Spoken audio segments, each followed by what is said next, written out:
Tonight we have another one of our panel discussions and events sponsored by the Manhattan Institute. Manhattan Institute is one of the premier think tank organizations in the country. Fred Siegel is a very influential part of that. In addition to being here at St. Francis College with a number of very official and very significant titles, which you can see in the program. He is also our senior fellow. He is a contributor to the City Journal.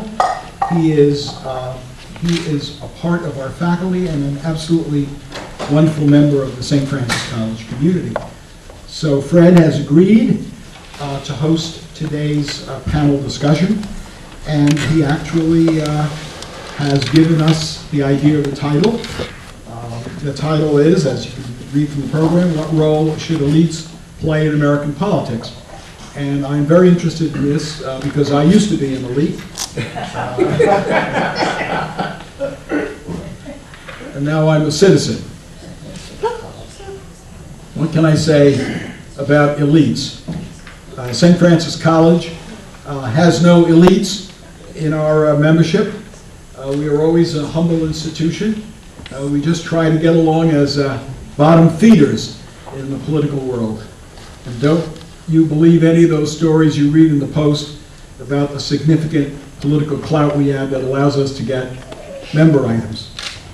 No more member items, so we're not getting any more member items. We're not elites anymore. But seriously, we have come through a very interesting election. The role of powerful people, powerful groups, the role of money, the role of influence in a lot of ways with groups that are not necessarily running directly for office, but supporting people for office. All of that is changing the political landscape. We've been through a bruising election in the country, a difficult one here in the state of New York, and one of the real regrets I have is that one of our panelists will no longer be serving in the New York State Legislature, but no longer serving in an official capacity since he was defeated for the position of Attorney General, a position for which he is eminently qualified and a position for which he has earned the respect and merit of a lot of people in New York, myself included. So we will have an interesting perspective from Assemblyman Brodsky, from Richard. We'll also hear from Mickey Krause, who's done a number of things. Krause. I said Krause. Everybody's Italian in my world. Krause, of course, is from the northern part of Italy, close to the Swiss and Austrian border. But a distinguished author of a liberal persuasion who believes in the power of money, and we'll hear all about that later on as he tells us, well, that's what his book's about. And so, Fred, I'm going to turn it over to you because you can bring order out of chaos, and I've just created enough chaos for the night. Fred Siegel. Thank you, Fred. When I put together this panel, I was thinking of these two of the most interesting guys I know. Mickey blogs at Kaus Files. Those of you who haven't seen Kaus Files, you should. It's very lively. When Kay Heimowitz, who some of you know, was in the audience, Kay, when I talked to her on the phone, said, "Did you see what Mickey said?" And I have to then go to Kaus Files to see what Mickey said on a particular. And what makes Kaus Files so lively is that Mickey is not predictable. His book in 1992, was it, or 3? The End of Equality played a central role in the welfare debate of the early to mid-1990s, and it's still worth going back and reading. Mickey is also a defeated candidate, unfortunately. The country would be better off if Mickey was a senator from California. He lost to Barbara Boxer in the Democratic Party primary, and if Richard was the Attorney General instead of the guy who said that Al Sharpton can open up an annex within the Attorney General's office in Albany. We won't mention his name. People often speak ill of Albany, and to my mind, justifiably, but people rarely speak ill of Richard. Because, and this is damning with faint praise, it's not intended, Richard would be intelligent and thoughtful no matter where he was, but in Albany, he's a constellation by himself. and his legislation for the oversight of public authorities was an important landmark of a success that this otherwise ill-disposed legislature had. The other thing we in the audience who are from Brooklyn need to thank Richard for is Richard was the architect of defeating congestion pricing when we speak about elites. He's one of the people who made the conceptual argument. And some of you who are here from Beth Emmet will remember the night at Beth Emmet when he came to debate congestion pricing with the spokesperson for the Bloomberg administration and had his way with him. What I want to do is, the evening will proceed as follows. I'm going to talk a little bit about the election results. Then I'm going to talk about the emerging class dimension in American politics. Then I'm going to turn it over to these gentlemen for 10 to 12 minutes each. Who wants to go first? Then we'll discuss it a bit among ourselves, and then let me open it up to you. I ask only one thing: no speeches. You know, if you have a question, I'm delighted, but just don't make a speech. This was a momentous election. There are a few of the measures of that. This was the biggest switch of House seats ever in American history during the first midterm of the presidential administration. And the biggest midterm loss for either party since 1938. The most important result for the long run might have been what happened on the local level, the state legislative level. The Republicans picked up 680 seats in state legislatures. In a place like Wisconsin, which is considered light blue, they carried not only the Senate seat that was up, not only the governorship, but both houses of the legislature, something they haven't had since the days of La Follette in the 1920s. Overall, not since 1928 have the Republicans held so many state legislative seats in the country. Incredibly, the Democrats hold a majority of congressional delegations in only 3 states that don't touch the ocean: Iowa, New Mexico, and the People's Republic of Vermont.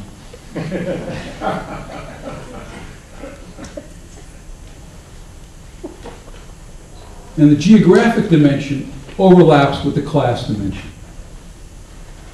Silicon Valley, which is very closely tied to the administration and has benefited enormously from energy subsidies, alternative energy subsidies, and Wall Street, which is on intravenous feed directly from the Fed, has done very well. The market is up 30% since Obama took office. And Frank and I were completely wrong about which direction the market was going to go. Having said that, what's been good for Silicon Valley and what's been good for Wall Street hasn't been good for the country. And it's not an accident that the 2 states that were immune, most notably immune, to the broad sweep of election results are New York and California. Not accidentally. These are home to some of the most powerful elites in the country, and also home to what you might describe as top-bottom politics. New York is the most unequal city of the country, followed closely by San Francisco and Los Angeles. Both states lead the country. They're number 1 and 2 in middle-class out-migration. Let me not go too much further, except to say that what's happened as a result of this is a change in the tone of American politics. There's an almost British tone to American politics, tone of class resentments. The Tea Partiers came to talking about this interlocking relationship between major business interests and the Obama administration as, quote unquote, the ruling class, a phrase we associate with Marxists. What they're referring to here is the sense of overlap, of interlock between political elites and economic elites. Now, the Founding Fathers in their wisdom understood this. It's hard to believe, but if you can remember this, Federalist 62, when you get home, read Federalist 62. Here's the first part, well, a part of it. Federalist 62 warned that it would be of little avail to the people that the laws are made by men of their own choice, if the laws be so voluminous that they cannot be read, or so incoherent they cannot be understood. The health care bill, the financial reform, so-called reform package. So incoherent that cannot be understood except by those in the business of government who can, quote, harvest the value of new regulations. In other words, people who know how to game government. Since Obama's come into office, there are 2,500 new lobbies in Washington solely on the question of alternative energy subsidies. On that question alone.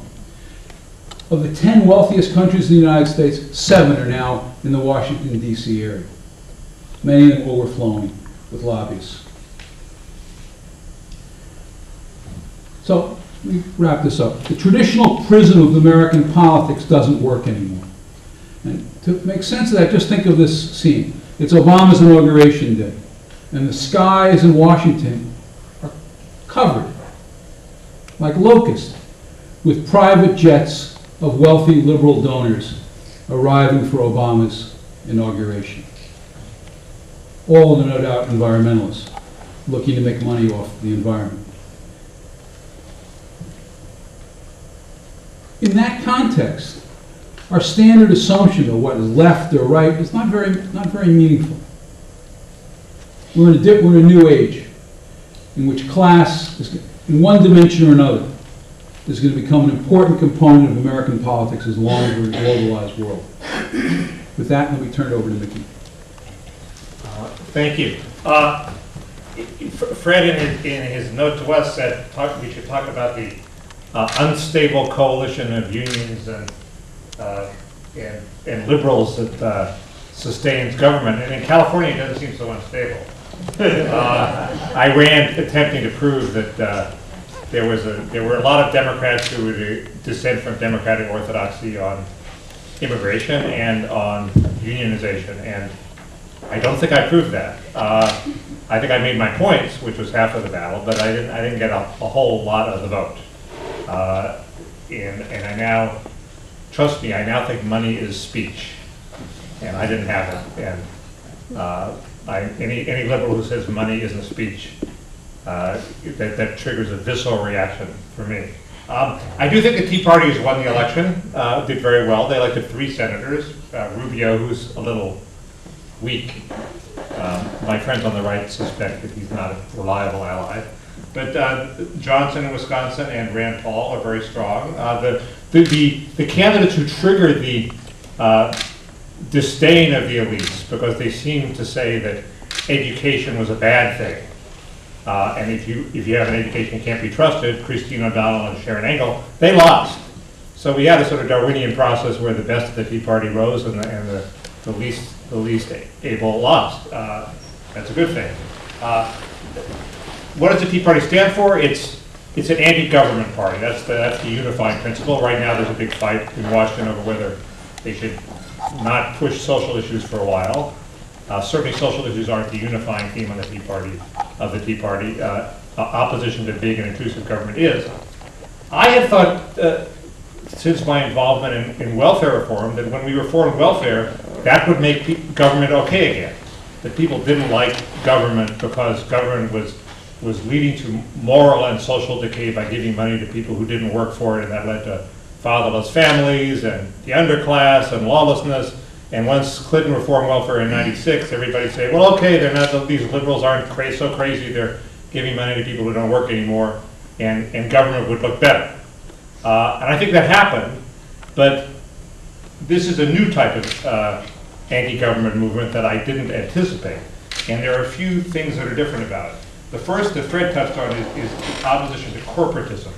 And it's not just the intermingling of elites, it's that anytime you bail out Wall Street or General Motors, it seems corporatism is inevitable. I don't mean corporatism in the sense of aiding corporations, I mean it in the sense of frankly, what is the fascist model of the economy, where the society is like a body and you have some people at the top who are the smarts of society and some people at the bottom who are the lights of society. And corporations are aligned with the state, and the state plays favorites, and corporations aren't allowed to fail. Newcomers aren't allowed to upset the social order. It's a very static social order, but not an egalitarian social order. It's a hierarchical social order. And that, when you say General Motors, you're sort of saying that's there's a threat that that's the social order, and you're inevitably in bed with a company, and you're preserving the executives who got them into the ditch in the first place. They're not suffering their just punishment under the market. Same with Wall Street. That's a logical fear, and the end result of the fear is, and this is very clear in the Tea Party rhetoric, is something like Putinism, where the government plays favorites, and if you're a Democrat, Obama will make sure you succeed, and if you're a Republican, he'll make sure you lose, and it's not as bad as Russia, where if you're in the out party, you just can't start a business because the government will come down on you. But that's the end result that people worry about, and they're not crazy to worry about. The second thing is the collapse of the blue state union government machine. That sort of people have woken up and realized that government has been growing and growing. Government pay has been an automatic escalator, and it just kept on going right through the recession. And all of a sudden, we have a two-class society where if you're in government, you got a good pension, your salaries, you got job security, your salary's good. And if you're in the private sector, you're making less and you don't have job security. And people don't like that in a recession. The third thing is meritocracy. And this particularly, it's particularly embodied by Obama. This is not a new idea. The very book that coined the word meritocracy, by Michael Young, pointed out that meritocracy is extremely vicious and it's the enemy of social equality, because not only is there stratification. Explain what you mean by meritocracy. Meritocracy, I mean that old class divisions where the rich stayed rich because they inherited their wealth are replaced by a new hierarchy where you get ahead by doing well at school and doing well on tests, or in some forms of meritocracy would be by proving yourself on the job. We have a heavily credentialized meritocracy that depends heavily on school, but you could have a meritocracy like the NFL where if you're a good running back on the NFL, you rise to the top. That's a meritocracy too. Both meritocracies are vicious, because if you're not at the top, not only are you not at the top, but you know you don't deserve to be at the top. Those guys really are better than you. And that can't be conducive to equality. Whereas if it's in an aristocracy, you could say, well, he was just born rich, I'm as good as he is. So, and Michael Young anticipated this. And in his fable, there's a perfect meritocracy, and then there's a revolt of the non-meritorious. I haven't read the book, but I've read excerpts of it. It's a failing of mine that I haven't read that. Obama is peculiarly a product of meritocracy. He came from nowhere. He doesn't have any of the traditional aristocratic traits. He's a guy who made it up the educational ladder. And Obama has some peculiarities that I think also were like putting salt in this wound. One thing is he has a rope-a-dope legislative style. I don't know if you would agree with that. His strategy seems to be, okay, you got an objection, I'll give a little this way. I'll never really say what I'm for, but in the end we'll come up with a bill that's sort of what I want. And as a result, he never has to say no to unions. He never says unions, stuff it. In a way that would make it clear that he isn't really in bed with the unions. It's all very vague. He's also a transcendent.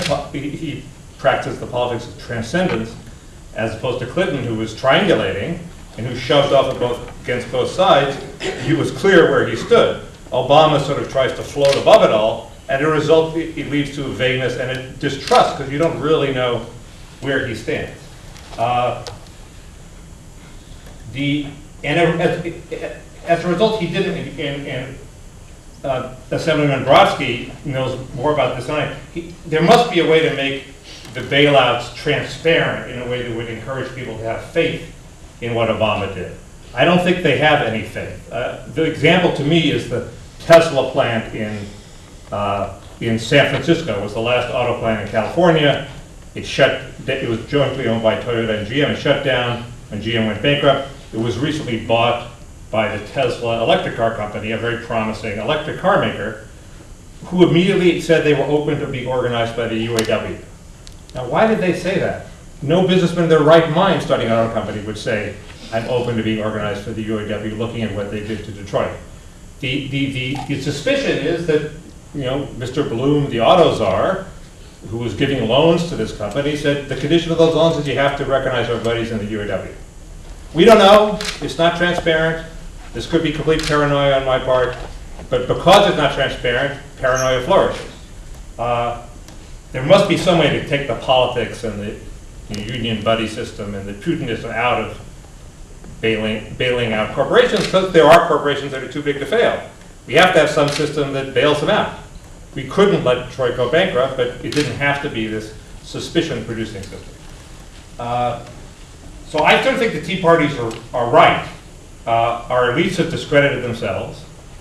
Look at the schools bureaucracy. Is that a success? No. Look at the Supreme Court. The veil was ripped off in Bush versus Gore. I went to law school. I don't think the courts are principled anymore. You look at Bush versus Gore. That was not a principled decision. It was a raw political power decision. The legal realists were right. What the courts say is their reasoning has very little to do with what the actual result is. So that institution has been discredited. Obama, our president, said, after passing a $700 billion stimulus, said, oops, there's no such thing as a shovel-ready project. Gee, I discovered that on the job. Well, why didn't he tell us that before we spent $700 billion? I think that sort of screw-up doesn't exactly breed faith in the political elite either. I do think, and I'll shut up then, I do think there are things that Obama could have done to do the right thing. You know, the standard liberal excuse for Obama is, well, he did the right thing. He saved Wall Street, he saved Detroit, he tried to stimulate the economy, and this is just the inevitable backlash to that. No, I think there are things he could have done to avoid the backlash. He could have somehow been more transparent about the bailouts. Why couldn't the stimulus have just taken the form of a straight payroll tax cut? It would have been immediate. You wouldn't have had the elites deciding where to appropriate the money, rewarding their friends. It would have gone right to the taxpayers. They would have felt it. Yes, it probably has a little less Keynesian effect in terms of the multiplier effect, because some people might save their payroll tax cut. On the other hand, it would happen right now as opposed to a year and a half from now. So it had compensating Keynesian virtues. With health care, Obama just gratuitously created fear of an elite by raising this prospect of rationing. This was raised by Obama himself in an interview with the New York Times, where he talked about how his grandma got a hip operation when she was diagnosed with terminal cancer, and maybe as a society we shouldn't provide that hip operation. Well, talk about an issue that inflames fears that an elite is going to be making life and death decisions for you. That one does, and he didn't need to do that. He could have deferred that. He could have just said, we're giving Medicare to everybody. We're expanding Medicare. There's a great benefit that people without insurance, you're going to have insurance, we're going to pay for it. That's all he had to say. Instead, it seems to me he took this very bad advice from Peter Orszag that he had to pretend that his health care reform was deficit reduction, and the only way he could do that was by saying all these expert boards I'm creating are going to somehow eliminate wasteful care. Well, that, in his grandmother's example, wasn't even an example of wasteful care. It was an example of somebody who shouldn't get very effective care because they were too old. So he triggered all these fears by portraying health care as a budget, budget balancer. He didn't have to do that. And if he hadn't do that, I don't think the Tea Parties would be where they are today. Well,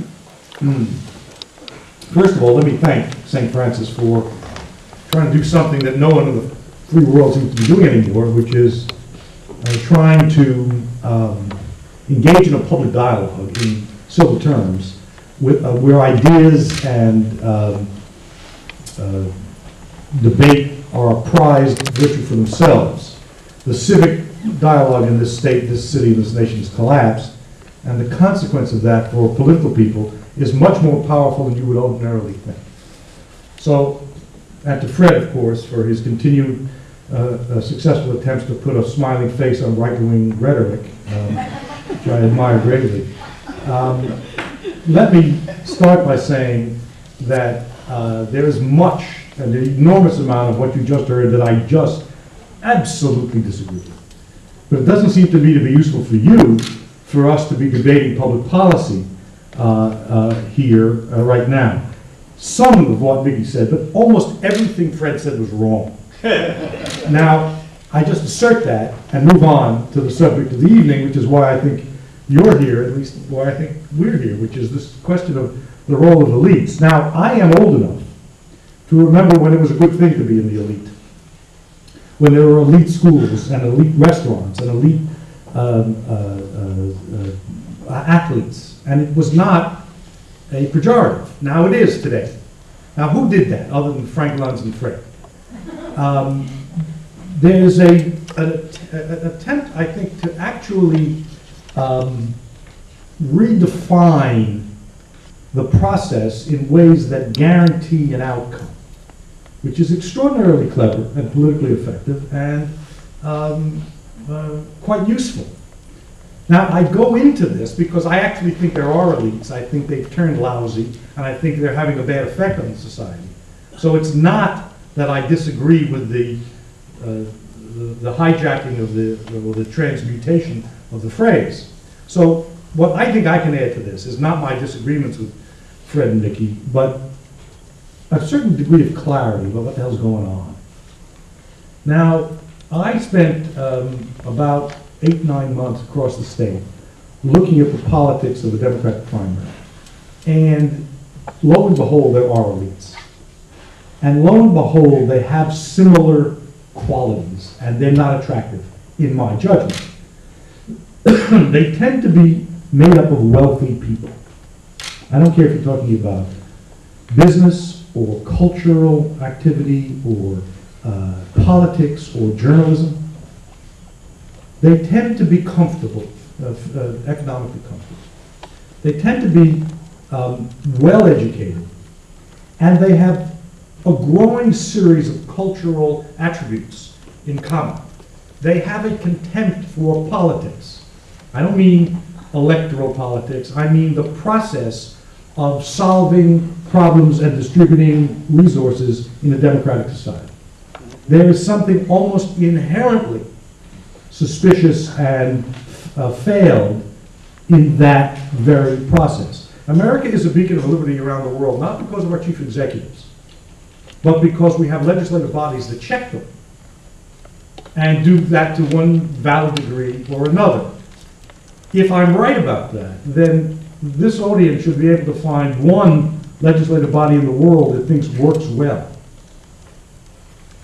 And yet, when I've traveled around and raised this matter, no one can name, I don't care if it's the Diet, the Parliament, Congress, the state legislature, the city council, the Knesset, they're all corrupt and they all stink. Yet they are the thing that makes the system function. So, wealth, contempt for politics, and a disassociation with the lives of the people in the society. You go to Queens now. It is an extraordinary mix of South Asians, Chinese, Spanish-speaking communities, a remainder, and a small number of African Americans, and a lot of old European Americans. The energy, the vitality of those communities is extraordinary. The optimism is extraordinary. The suffering is extraordinary. I don't think the New York Times knows a goddamn thing about it. I don't think the New York Post cares. I don't think the business community and the people who are contending on the issues that Mickey and Fred talked about have the slightest idea what life is like there. Are people in the United States going to have access to health care? So Obama, failed because of this and this. Well, you don't like what he had? Terrific. What's the model? The mortgage crisis. The people being literally, as we speak, thrown out of their homes or left in their homes because no one knows what the hell to do about it. Because the banking system went about a process that just no one seemed to care about. Now, what I'm trying to do is to point out that there are the masses of people in this city, particularly this state. There are groups of leadership elites, journalism, politics, the arts, the business, and there is almost no contact. Now, there is a group that used to mediate that relationship, and they were called voters. Except that group is getting smaller and smaller and smaller. 35% of the primary voters in the Democratic primary in New York are over the age of 75. I'm sorry, what percent? 35, 30 to 35. And 55 are over the age of 60. 55% are over the age of 60. So I'm out there with a particular point of view about an enormous range of things. Having opinions is not a shortcoming of mine. And I'm talking to when I'm out in the streets or in the churches or in the synagogues, the hidden temples, you're in contact with the most vibrant elements of New York society. But when you're in contact with voters, it is the same 74-year-old European American person, and then pockets of everybody else. Now, this system, where the people are losing contact with the ruling groups, because there's a smaller and smaller mediating body of voters, cannot last.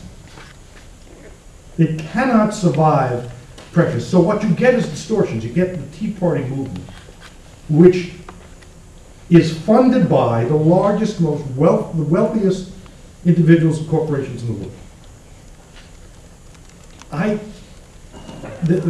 And who will be backing policies which will further concentrate wealth.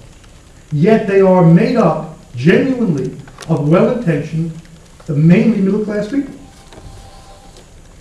This isn't conservatism, this is classic reactionary politics that every change era saw in a counter-revolution or a reactionary, Thermidorian reaction. How am I doing, Fred? So sound like an intellectual? Yeah. And I close with this. The elites themselves are unhealable. You talking to the New York Times editorial board is a punishment that nobody here should have to go through. But on the other hand, if you are engaged in public life, be it an elected official, as an intellectual, as an advocate and a leader, it is almost impossible to figure out what the hell to do next. And in the end, the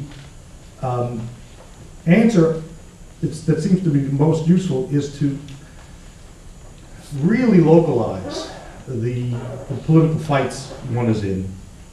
Try to unite with people of a similar social view, whether you're on the right or on the left, and try to use the instrumentalities of American democratic machinery and the internet to get yourself around a system that I think is imploding. Yes, there are elites. Yes, they're out of touch.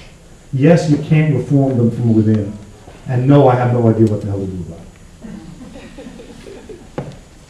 Well, one can exaggerate the extent to which this is a new phenomenon. I mean, I remember George Wallace in '68, one of his big winning applause lines was he was against the pointy-headed bureaucrats in Washington looking down their noses at us. Now there is the entire anti-elite, anti-meritocratic, anti-government rolled up into one, and it worked for him. He got a lot of not only Republicans, he got a lot of Bobby Kennedy Democrats after Bobby Kennedy was killed. So it's not that new. And I remember when I worked for Ernest Hollings for a while, and he's from South Carolina, and one of the figures in South Carolina was Pug Ravenel, who was a very smart, well-educated candidate, and he had trouble getting elected. And Hollings said the rap on him was he went to Harvard and it took. And so he could not get elected in South Carolina because he went to Harvard and it took. So you can overemphasize how new this is a consistent strain. It's just gotten worse. The meritocratic trends were completely evident in '68. You knew which way the society was going. The society was going in the direction of we're going to be governed by people who scored high on their SATs. like Barack Obama. I think so. I think Wallace was tapping into that. You knew that the world was going in the direction of unskilled labor was moving overseas. The future belonged to people who had brains, not to people who work with their backs. They were going to be left out, and we're seeing that just come to full fruition. That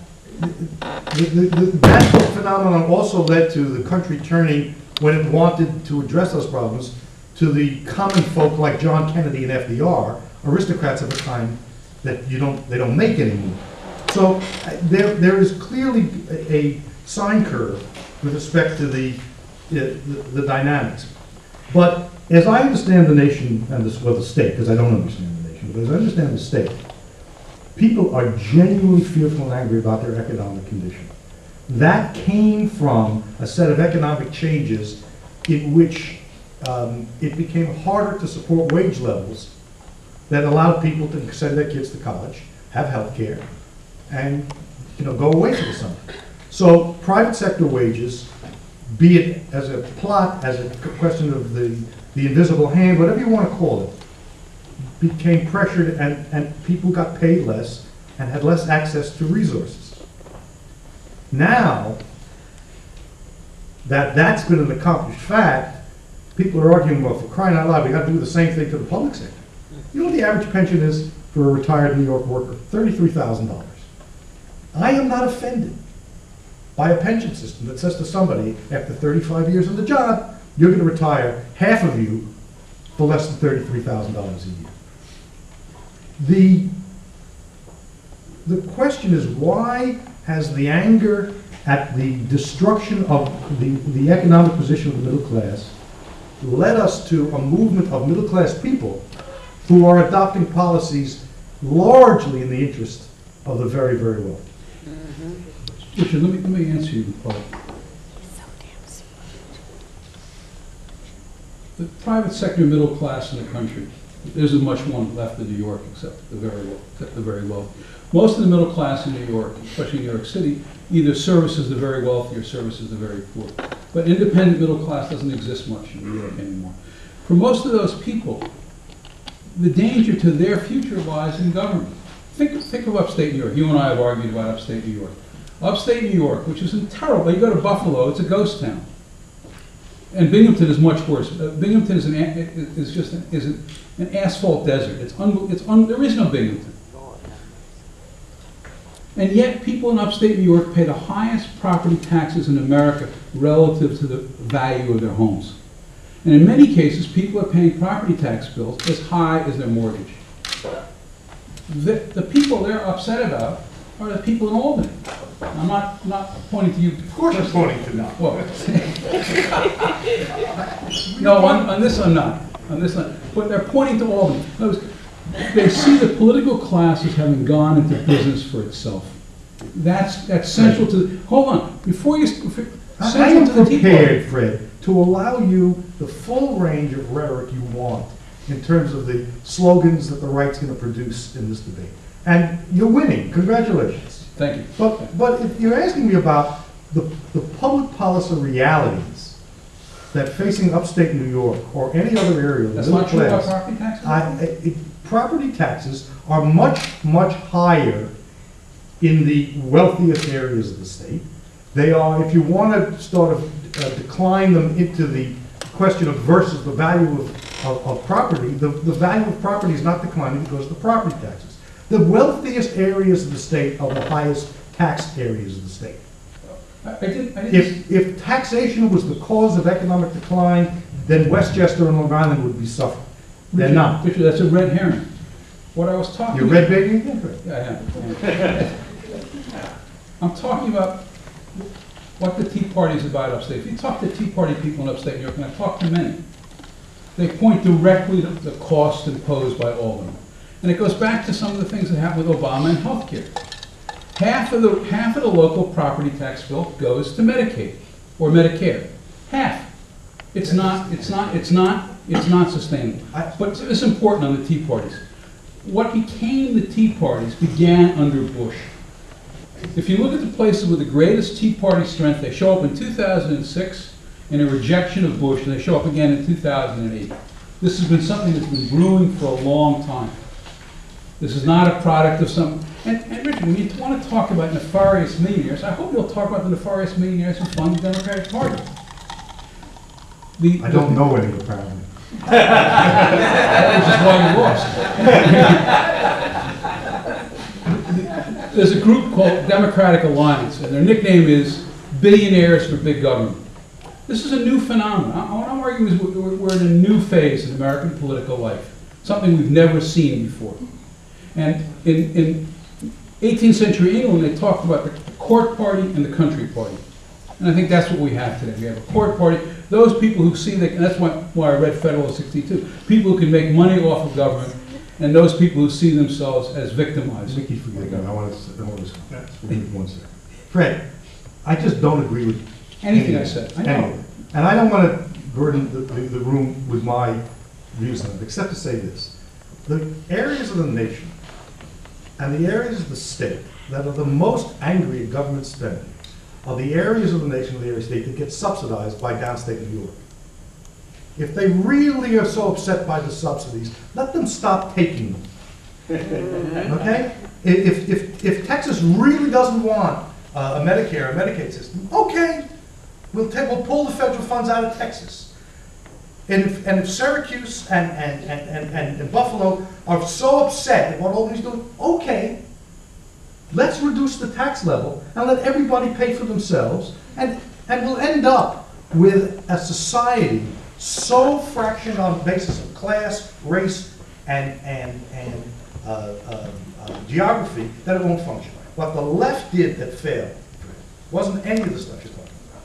It got involved in identity politics, where what made people different and what divided them became the visible presence of the Democratic Party in many areas, and not the economic message that said it is not government that's destroying the economy in this area.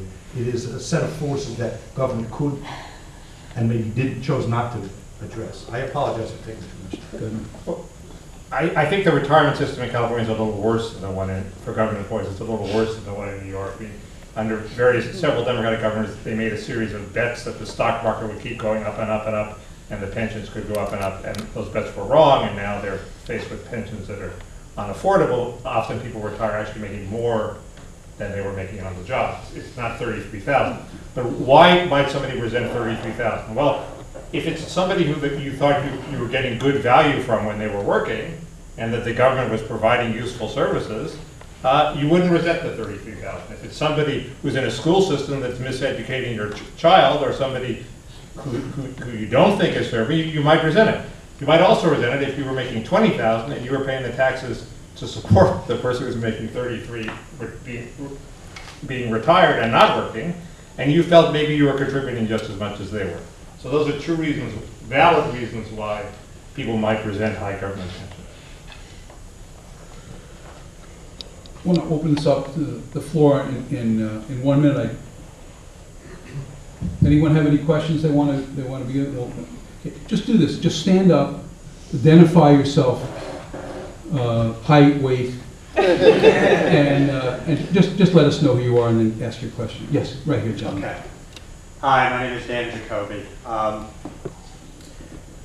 like to posit an idea and see what you have to think about it, which is that the primary reason why the term elites as a pejorative term is hurled mostly at Democrats, and especially liberal Democrats, is that the last group of elites that were respected in their time and then kind of fell out of favor shortly after their time as a result of it were the clans surrounding Jack Kennedy, his cabinet, his top advisors. I'm wondering if that, and you mentioned George Wallace's quote, and I think that the timing on that kind of supports it. I'd like to hear that. What do you think about that? I think that the notion that Jack Kennedy had an elite around him is probably true. I'm not exactly sure what you do with the Bushes, but the Kennedys are elitists. I mean, there are lots of elites. The question before the House isn't whether they're elites and whether they're doing good and who really created them. It's why have they turned into this sort of reactionary populism? And what is the draw with respect to a a set of policies. Look, Tea Party's a complicated deal. There's a racial element to it. There's an underlying that they're trying to control. You know, these are angry white folks, mainly. There is a social agenda. The notion that they're not for big government lasts until you get to the bedroom door. And then all of a sudden, intrusive government has never seen greater supporters than these folks. The notion that the Republican Party or conservatives stand for limited government is true only if you're discussing the economy. If you're discussing my private life, the Republican Party and conservatives are all over me, and the Democrats want my liberty protected. What's happened is, because the economy's collapsed, the debate is so econocentric that this false dichotomy between liberty and big government has been captured by a reactionary social movement that will impinge on my liberty to a greater extent than the Democrats ever will. I think you underestimate the libertarian streak in the Tea Party. You know, Rand Paul doesn't want to go in your bedroom. He's an actual libertarian. That's fair. If you read Instapundit, who's like the biggest individual blogger and the source of my entire traffic at House Files, he is a genuine libertarian. He's a law professor in Tennessee. He helped start the Pork Busters movement. He doesn't want to be in your bedroom. He supports all sorts of gay causes, gay rights. So you shouldn't. You shouldn't. It's more complicated than that. And the other point is, look at how liberals have gone about defending gay rights. It's one thing to say we think gay marriage is a good idea. Let's pass a statute and have gay marriage. It's another thing to have judges from on high saying we read gay marriage into the Constitution. That is going to naturally provoke an anti-elitist reaction. You know, people think they have thought about gay marriage as probably as intensely as the justices of the California Supreme Court. It's not an issue where the justices have special expertise. People aren't going to defer to them. It's not a nuclear power plant. One of the reasons I always thought Mario Cuomo was out of touch was he used to talk about the death penalty as if it was something individual citizens hadn't thought about. You know, that's something everybody thinks about, and nobody thinks that the courts have a special purchase on knowledge. So the way liberals have gone about it is just inflame the anti-elite reaction. Frank? A number of years ago, there was a charter commission in the city of New York put forward the proposal for nonpartisan local elections. It was defeated by a 70 to 30% margin in a general election that drew 15% of the eligible voters. It was an off year. Some of us think that one of the obstacles to bringing more people into the process of elections and participation in elections is a party system that freezes out those who are not the elites within a party system. I'm wondering whether or not you feel that nonpartisan elections and local elections would be helpful or not in restoring more citizen confidence in the electoral process. The party system, no, go ahead. The party system certainly freezes out people who aren't in the party machine. I found that in California. I mean, I thought they would let me speak at the convention at 2 in the morning and nobody would listen.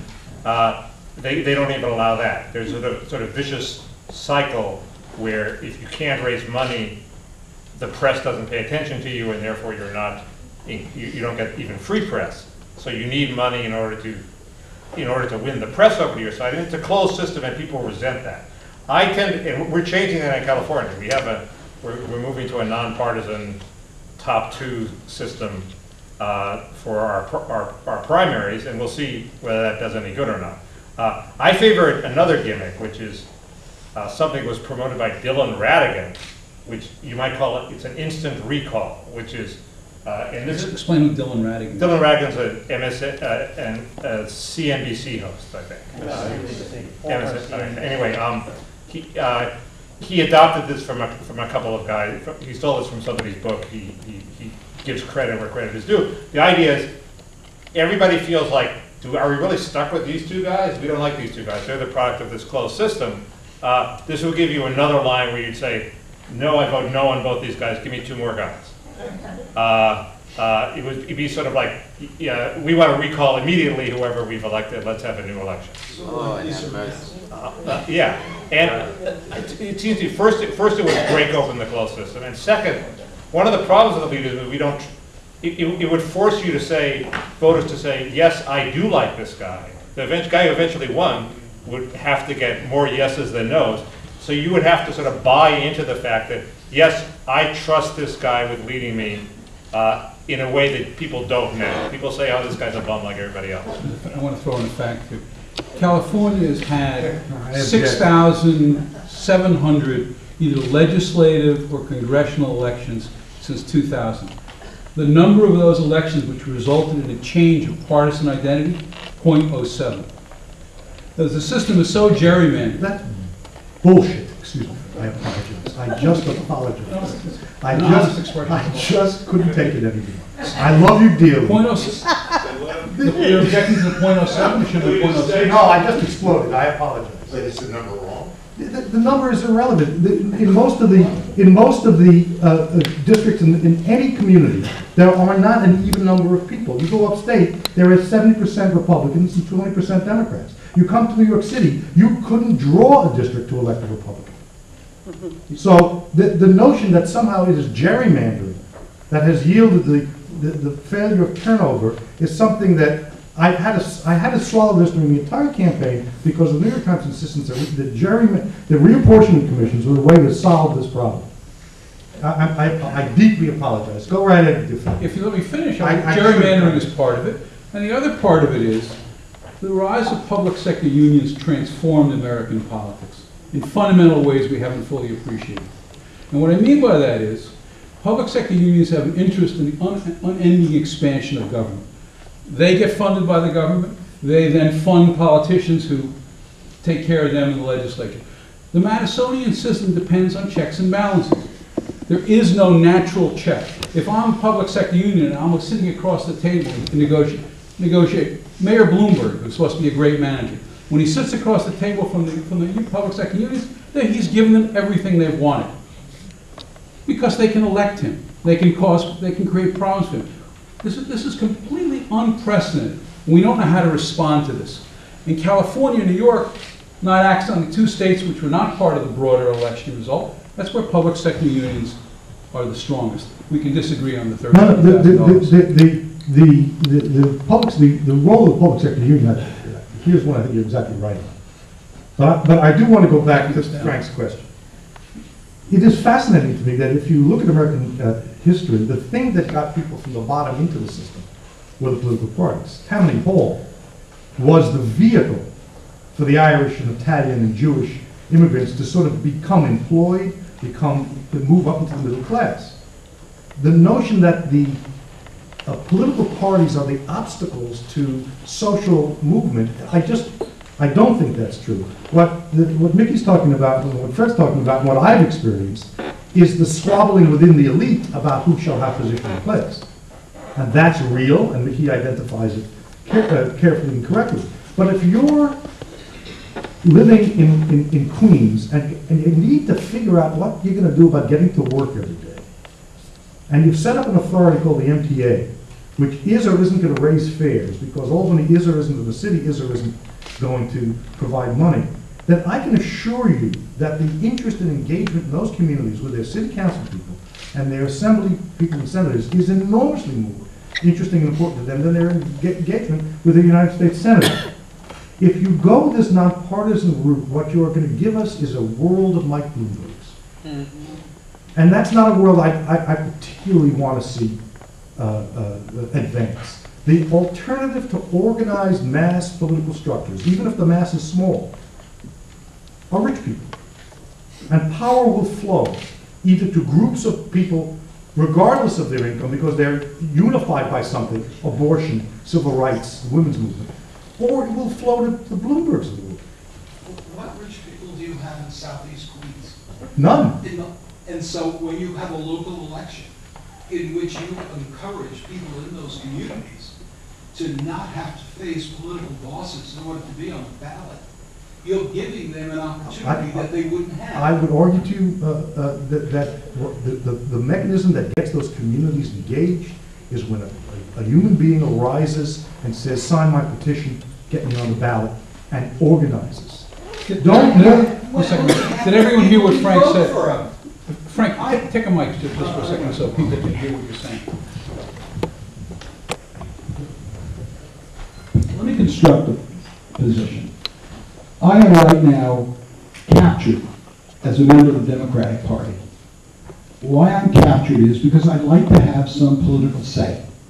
I'd like to feel like I put my signature on a petition and have that petition count for something.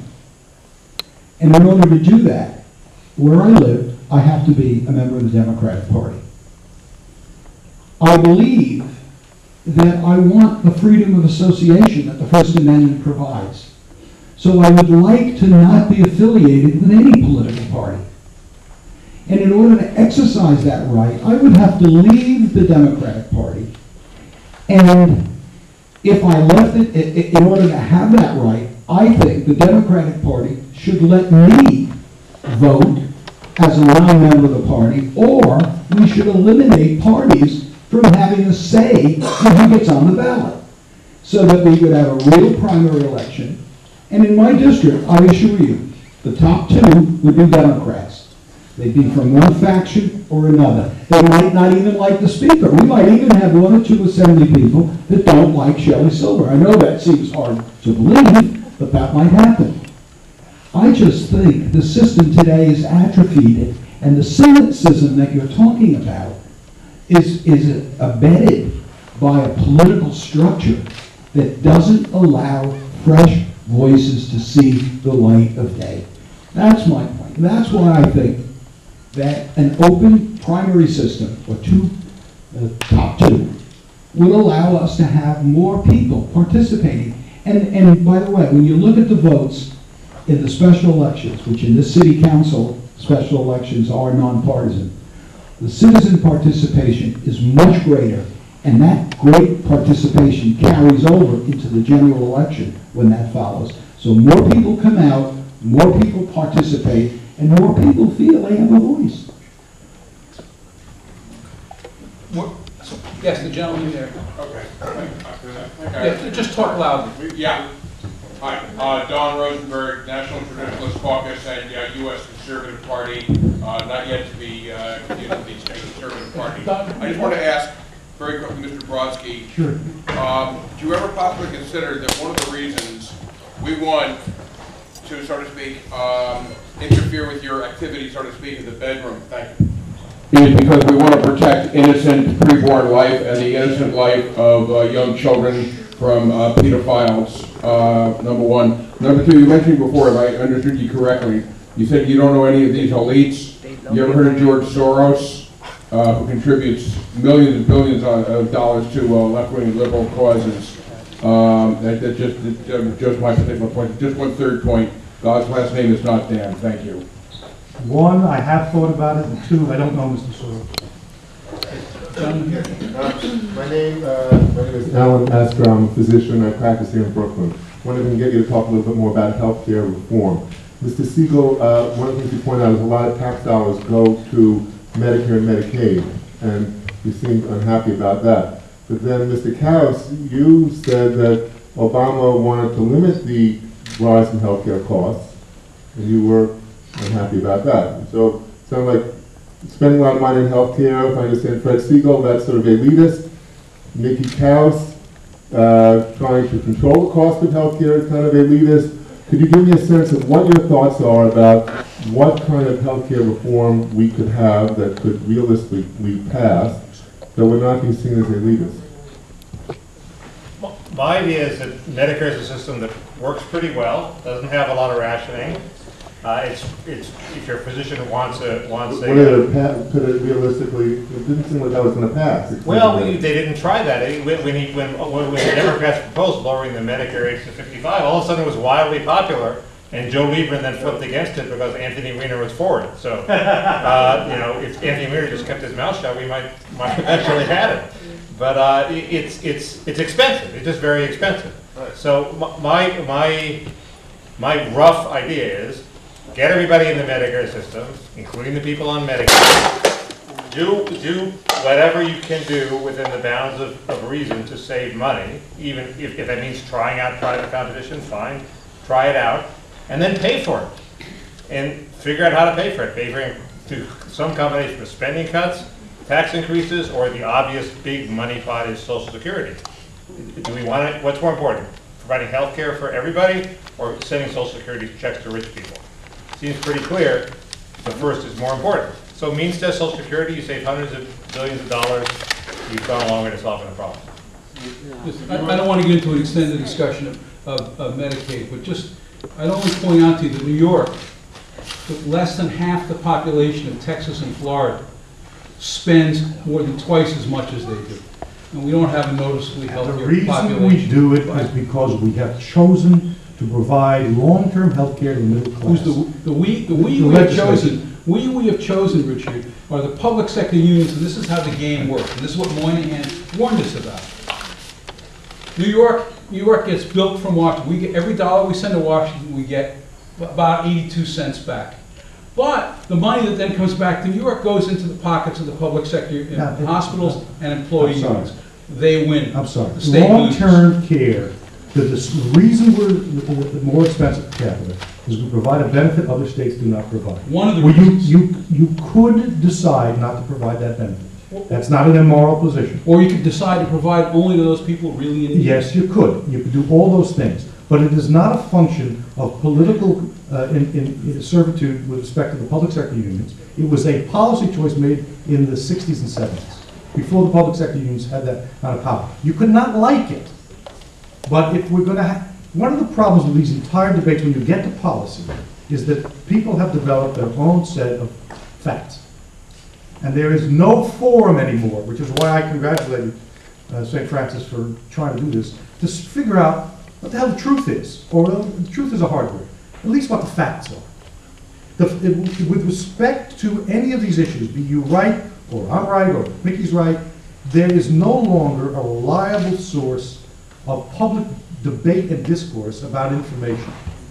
It is all about positioning and electronic communication of a kind that is not particularly welcoming to those sorts of debates. And if you want to have this debate, call the thing on the healthcare problems in New York, and we'll have somebody come down to do it. Ed Sullivan here, former colleague of mine in the legislature, former head of the Higher Education Committee, he can tell you about the reason why the public and private higher education sectors in New York are either overfunded or underfunded. But these were not done in the dark of night because the unions wanted them. They were choices made by elected officials based upon a social vision, which you don't have to like, but don't throw it out as though it never happened. Richard, without going through the whole history of Nelson Rockefeller on, suffice it to say, what began for one set of reasons evolved into other reasons over time. But let me, the gentleman here with the beard. Oh, thanks. Mike Levitch. I was wondering if any of the three of you, if you would address the notion of money in building an elite. Perhaps in the last 10 years, the statistic has been thrown around that most of the wealth that has been gained has been from the highest 1% of the population. And I guess to sum up my question, if Mayor Bloomberg was not so obscenely rich, would we just consider him sort of an amusing crank? So if you'd all address that. The lesson people took in California is that money now talks louder than ever before. The key example of that, unfortunately, was Meg Whitman, who lost. So I don't see why. It's hard to see why money is more important than ever before. The guy who won was the son of a political dynasty who didn't actually have as much money as his opponent. It is true that the one argument I heard on behalf of unionism in California was, if you don't have unions, the Bloombergs and Meg Whitmans are going to win, and there's no countervailing force. It takes so much to run in California that even if we had a nonpartisan system, probably rich people and unions would elect their guys anyway because they have the muscle. So the only, as far as I've got thinking, if there are a couple of answers to that. One is the web enables grassroots movements that can raise money from a lot of people in small amounts. We have one such movement in California. It's called the Courage Campaign. It's way to the left of where I am. I think they're not doing a very good job, but that's the right idea. So you could have a web-based movement that actually had some money behind it that didn't depend on rich people. The other thing is you have celebrities and good-looking people like Arnold Schwarzenegger, who doesn't have to have a lot of money. We have a recall election, we have a free-for-all. Those people are going to get a lot of attention. We just have to get our champion. That's as far as I've gotten thinking. I'm not sure I know what to do about the problem of the impact of money on campaigns. This group knows at least as well as I do what it is and what the impact is on. Let's take a concrete example where the wealthy and the elites decided they were going to concoct some social engineering that put the poor and middle class at risk, and that was congestion pricing. That's a valid and laudable goal, reduce congestion in Manhattan. The problem is that 60% of the congestion in Manhattan is caused by yellow cabs, black cars. When the mayor was asked about that, he said it's a form of mass transportation. When you brought the politics of that to the benighted state legislature, which does a pretty good job, by the way. I'm alone in that one, except for Ed. Thank you, Ed. What we figured out was that the neighborhoods around Queens, Bronx, and Brooklyn that really would have been impacted, and the people who really would have been impacted, were persuadable if the individual membership would actually engage in a process, that, not in the campaign process, but in the process of being in an elected office and being in contact. So what you had was leaders emerge. Vito Lopez. Do I dare mention Vito Lopez? Kathy Nolan, Joan Millman, Hakeem Jeffries, Carl Hastie, Ruben Diaz Jr., who really sort of muscled up. And the mayor, in this extraordinary way that only a multi-billionaire can do, just sort of insisted. And you had this fascinating collision between money and Manhattan, and Queens, Bronx, Brooklyn, Staten Island, and regular folks. And in the end, we engineered a political strategy that beat it, and I think rightly so. The fact of it is that you can, when you are engaged in an issue that really matters in the daily lives of people, you can still mobilize them, no matter what the money situation is. You can't do it over reapportionment. And you may not be able to do it about who the next chancellor of the city school system in New York is. But if you're talking about the MTA or local schools, you can really get regular people involved, and party institutions and party and elected officials remain absolutely crucial to that, which is why I hinted before at saying the only solution I see in the face of these mega forces clashing above us is to really democratize and community-base the debate in ways that it's very hard to do when all you read about is all you read is the New York Times, the New York Post, and the Daily News. So just pulling back for a second, globalization has had enormous effects on inequality. The increase in the number of wealthy people in politics is because there's a vast increase in the number of extremely wealthy people in the United States. At the same time, middle-class incomes have stagnated for roughly 30 years. Without going into the whys of this is played out on a political level. People who've done very well in globalization, and those who haven't done well or actually been hurt by it. That tension is going to play out in our politics, and it's hard to see how the Democratic Party, as presently constituted, will be able to deal with this because of the interest groups that define it. Just one word on Bloomberg, I can't resist. Bloomberg was in favor of congestion, West Side Stadium, until he was opposed to it, until it became a cause célèbre. Then he was opposed to congestion. Richard's point about the black cabs is exactly right. Bloomberg didn't want his friends to have to walk to the corner to taxi stands, although he's in favor of healthy measures in other spheres. Now we have the most congestion we've ever had in Manhattan. I don't know how many people have been driving. driving around Manhattan. And that's because of the bike lanes that no one is in. Plazas. The plazas, et cetera, et cetera. So what we've had in New York is the collapse, the hollowing out of the civic culture. Collapse in voting participation. Here's a stunning number. Between the primary election of 1993, the general election of 1993 and the general election of 2009, we had 900,000 fewer voters in New York City.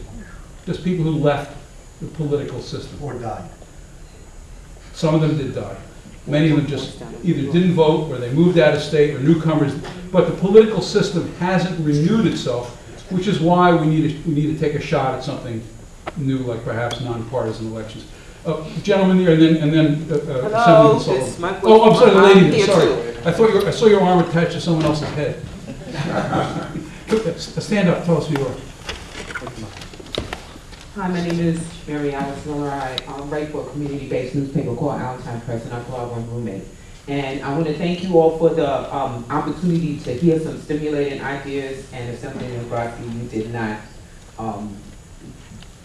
you did not disappoint. I just wanted to ask some really quick questions that maybe you all can synthesize the answers.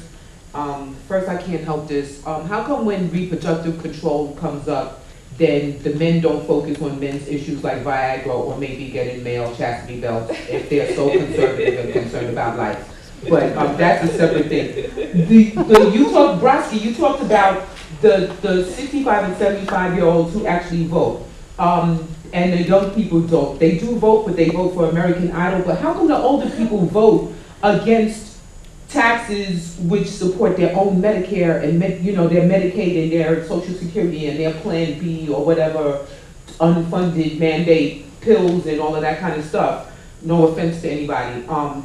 But I also wanted to ask about, could part of the problem, there's people that are suspicious of nonpartisan elections because they're amorphous, there's no defining value, like kind of sort of Democrats are union and egalitarian and, everybody in the pot, even though everybody doesn't even know. And the Republicans are more, supporting big business, low government. But you can't define what an independent is, and if nobody has a label, then you don't know what they stand for and what they're going to do once they get into office. And on that note, is part of the problem? Yeah, I think there's a lot of truth to that, and it's not a matter that should be blamed on the electorate, because if you don't have that easy set of identifications, then you need to communicate, and communication takes money, and then you need to raise money, and money is going to be raised largely by people who have money, who have a social agenda. So there is a real life problem to the question of making an independent, nonpartisan election that I think outweigh the problems that you see in the current two or multi-party system. It's just a question of whether you let people identify themselves on the ballot as Democrat or Republican, because there's nothing to stop you from the Democratic Party from saying this guy's our guy. You can also have a top two election where you let them identify. You have 3 Democrats running, and then people would have this very important, I agree, way to decide who to vote for. Last question. Isn't part of the problem the collapse of the private sector jobs that really used to be better than public sector jobs? And the public sector jobs were like for people who were shut out of private sector but were competent, but the public sector jobs were paid better, had 401ks and all that kind of stuff. And then the elites and the billionaires decided, to flip the economy so that private sector jobs have no value. So now let's go after the lowly of wage rates for the private sector. There is a consensus that goes beyond the right that says, Christ, we got to just reduce the standard of living for everybody.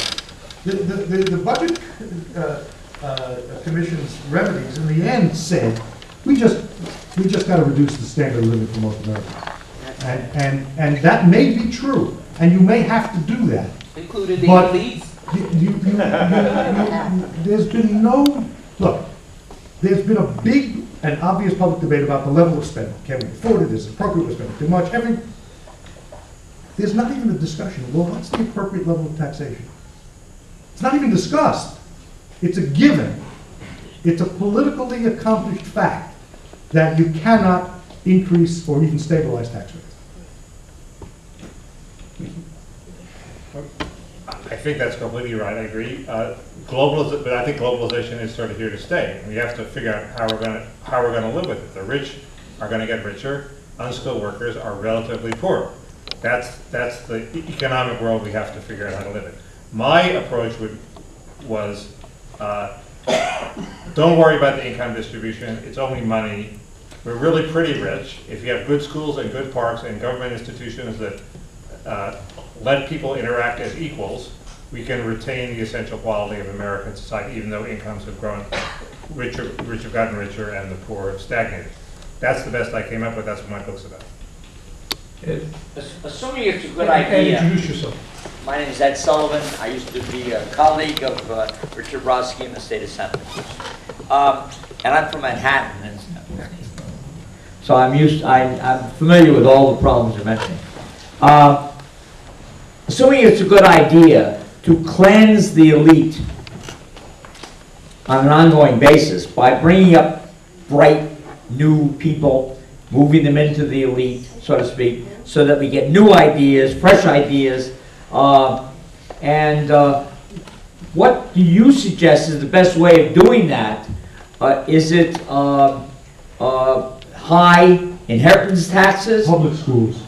Is it, well, I was going to say, is it subsidizing kids going through college, public colleges? Is it public financing of campaigns? What mechanism do you suggest that we do to refresh the elite so we're not hidebound by an inherited elite? A sufficient and successful system of public education. If the problem is meritocracy, public education won't solve it. It will just generate a meritocracy. You know, I look at the system. What's the one hidebound element that prevents change? It is public sector unionism. That's in California. That's why you can't change the Democratic Party. If you're not for the public sector unions, people tell you, and I experienced this personally, you're not a Democrat. You don't belong in the party. And they are the people who guarantee that their friends stay in office forever. Yes, gentlemen. Oh, one second. Ned? You keep attacking the meritocracy, but what will happen to this country without the education? Isn't it education for all?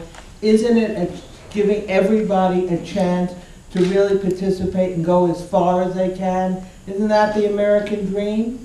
I mean, to attack the unions, they're people. They're working people like everybody else. I mean, the big attack in this last election, it seemed to me, was the attack by very big industry, by the Koch brothers, by the Chamber of Commerce, which may have been using foreign funds to support the teachers. There's no evidence for that.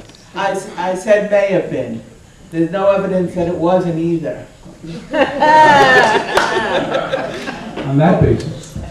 But anyway, the real question is the attack on education and what will happen to this country. This country has always been able to be out at the cutting edge. That's how we became this country. And now we're sort of saying, well, education doesn't count, or we don't want to fund it. I think that's wrong. I don't think anybody said they didn't want to fund education or they didn't want education for all. All I'm saying is that, you know, Marxists say every new development breeds the seeds of its own destruction and another new problem. Education for all, which is a good thing, breeds the problem of meritocracy being very socially inegalitarian because the people at the bottom think they're stupider and less competent. What is the alternative to meritocracy? No, I don't think there is an alternative. I think the alternative is having government institutions that enforce social equality regardless of the meritocracy, regardless of who's in the elite and who's not. The draft was the classic one. Didn't matter whether you went to Harvard, or you know, Bristol State, you were drafted and you were treated equally by the Army. That's the classic government institution that equalized despite the meritocracy. If you don't have any institution like that, I was hoping healthcare, a unified healthcare system, would serve that function. When my father was ill, he was in the waiting room with plumbers and mailmen, and he was a you know, a big shot lawyer. I thought that was a good thing. Yes, gentlemen. Yes, stand up. Hamfish. The draft actually was the opposite of what you say. The draft was a very good example of how privileged people could avoid the fate that everyone else had to endure. But it depends on which draft you're talking about. World War II. In any case, there's I think a lot of people have talked about revitalizing democracy, and certainly, probably this is one panel we shouldn't mention much better candidates. But generally, it has been true that you know, people turn out more for people who inspire them. But there is a whole host of pretty interesting, sort of, you know, invigorating reforms that are out there that different countries are trying, and even parts of this country. You mentioned one that a variation of one that I don't know, which is the 2 and 2. But there's also instant runoff voting, where, you know, everybody runs, 5 or 6 candidates, and people rank them, and if you don't get 51%, you knock off the bottom, and you know, people get a hearing, and if you like it, like a candidate, you can vote for them without feeling that you're being, you know, punished for voting your conscience, which is, you know, sort of how everybody feels. Same day registration. You could have a voting day on a Sunday, as most countries do, actually, where people aren't inhibited from going to the polls. There are a bunch of others that don't quickly come to mind. But I'm curious about your reaction to that. The last thing I want to ask you is, it seems to me that Obama and the Democrats generally have a more egalitarian approach to public policy, generally. But in this instance, in the grip of a brutal economic downturn, they turn to the elites to address the problems of everyday people. The Republicans, who almost always promote policies that serve interests of elites and benefit disproportionately the wealthy, have succeeded in you know, currying the favor of people who argue that their motivation is anti-elites. So is this, in your view, better messaging? Is it just anti-incumbency? Is it shrinking economy and let's answer it. Let's answer it. The problem with what you're saying is it's not backed by the evidence of how people vote. The middle class in this country went directly against the Democrats. The Democrats have become the party of the top and the party of the bottom. The idea that the Republicans are the party of the elites doesn't work anymore. Drop those arguments. They don't work. They don't work now. They don't work right now. They may work sometime in the future. They may have worked in the past. They don't work now. It's not the reality we live in. The Koch brothers, which were discovered by Jane Mayer, a New Yorker, so everyone could have an explanation in advance of why Democrats would get shellacked. Koch brothers, most Tea Party people have never heard of the Koch brothers, had no connection whatsoever, direct or indirect, with the Koch brothers. The only thing I would ask, and then I'll let Mickey respond, the only thing about voting system, the only thing I'll say is, if you do nothing else out of this evening, come away with the understanding that the political structure, the class structure of the United States has changed dramatically. And the old assumptions don't work. If you look at public opinion surveys, support for unions plummeted with the Detroit bailouts. Unprecedented lows. And that wasn't because of the Koch brothers, it's because GM and Chrysler failed. Why did they fail? I would say the unions played a big part of it. Nothing to do with rich people. It's because the union system doesn't work, is not very productive in the economy of the 21st century. If you take a Democratic union, the first two things it will institute are, you can't fire anybody without good cause, and you promote by seniority. Those are two very reasonable things for the people who are voting. They're also two terrible things if you want a growing organization in the current economy. That's what happened in Detroit. Let me get one last question. All right, go ahead.